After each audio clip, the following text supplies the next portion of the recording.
Salam dəyərli izləyicilər, 13 aprel 2026-cı il veteran pulları ilə bağlı bir vacib xəbəri diqqətinizə təqdim edirəm. Zəhmət olmasa, bax burada üstə gəl düyməsi görünürsə üzərinə vurun, kanalımıza abunə olun. Həmçinin videonu bəyənməyi də unutmayın.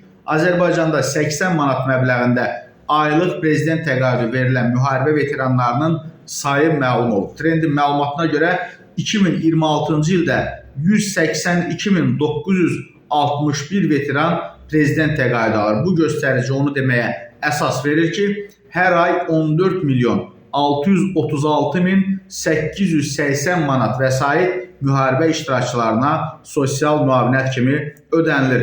Respublikanın rayonları arasında bölgəyə gəlincə ölkə üzrə ən çox təqaüd alan veteran Qazax Tovuz iqtisadi rayonunda qeydiyyatdadır.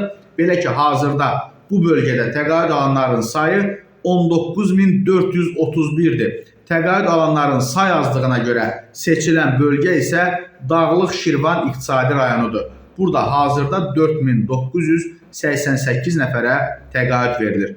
Təqaüd alan sakinlərinin sayının çoxluğuna görə ilk sıralarda Sumqayıt gəlir 6087 nəfər və Gəncə 6085 nəfər. Bu mənada ən aşağı göstəricilər isə Sədərək 339 və Xızı rayonlarının payına düşür. Xızıda isə bu göstərici 348 veterandır.